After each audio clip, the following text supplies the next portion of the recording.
திண்டுக்கல் மாவட்டம் பழனி அடுத்த நெய்க்காரப்பட்டியைச் சேர்ந்தவர் அசோக். படித்த பட்டதாரி இளைஞரான அசோக் பல்வேறு சமூக பணிகளிலும் ஈடுபட்டு வருகிறார். இதனால் தனது உயிருக்கு அச்சுறுத்தல் இருப்பதாகவும் பாதுகாப்பு வழங்கும்படியும் உயர்நீதிமன்றத்தில் உத்தரவு பெற்றுள்ளார். ஆனால் அவருக்கு பாதுகாப்பு வழங்கப்படவில்லை என்று கூறப்படுகிறது.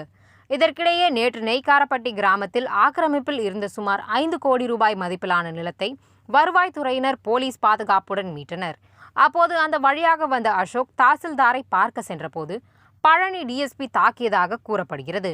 இது தொடர்பாக வீடியோ வெளியிட்டிருக்கும் அசோக், டிஎஸ்பி சரவணன் என்னை அடித்து உதைத்து கைது செய்து நீதிமன்றத்தில் ஆஜர்படுத்தினார் என்றும், சித்திரவதை செய்து நீதிமன்றத்தில் ஆஜர்படுத்திய போது பொய்யான வழக்கு என்று பிணையில் விட்டுவிட்டார் என்றும் கூறியுள்ளார். தன்னால் டிஎஸ்பி சரவணனுக்கு மாமூல் வாங்குவதில் பிரச்சனை மற்றும் மண் திருடுவதால் ஏற்படும் பிரச்சனை காரணமாக அடித்து துன்புறுத்தியுள்ளதாகவும், ஜாதி பெயரை சொல்லி இழிவாக பேசியதாகவும், கொலை மிரட்டல் விடுத்ததாகவும், அப்போது ஏற்பட்ட காயத்திற்கு பழனி மருத்துவமனையில் சிகிச்சை எடுக்கவும் விடவில்லை என்று அவர் கூறியுள்ளார்.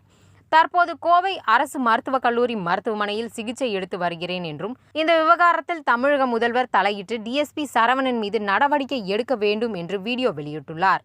டிஎஸ்பி மீது சமூக ஆர்வலர் குற்றம் சாட்டி வீடியோ வெளியிட்ட சம்பவம் பழனியில் பரபரப்பை ஏற்படுத்தியுள்ளது. எனக்கு பாதுகாப்பு வழங்கும்படி உயர்நீதிமன்றம் உத்தரவிட்ட பொழுதும் எனக்கு உயிருக்கு பாதுகாப்பு வழங்கவில்லை.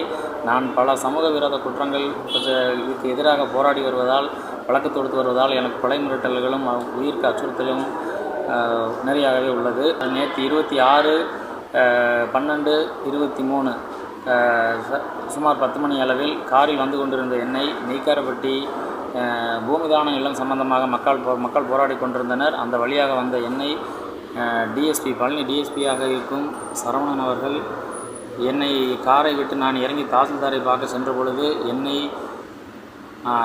கன்னத்தில் அறைந்து அடித்து என்னுடைய ஜாதி, நான் தாழ்த்தப்பட்ட சமுதாயத்தை சார்ந்தவன் என்பதனால் என்னுடைய ஜாதி பெயரை சொல்லி இழிவாக பேசி எனக்கு கொலை மிரட்டல் விடுத்து அங்கு நிறுத்தப்பட்டிருந்த மினி பஸ்ஸுக்குள் கொண்டு என்னை போட்டு காலில் மிதித்து எனது மண்டையில் அடித்து உடைத்து என்னை சித்திரவதை செய்து கைது செய்து என்னை நீதித்துறை நடுவரிடம் கொண்டு சென்றார். அவரின் பார்த்து இந்த வழக்கு பொய்யானது என்பதை புரிந்து கொண்ட அவர் பெயிலில் விட்டுவிட்டார்.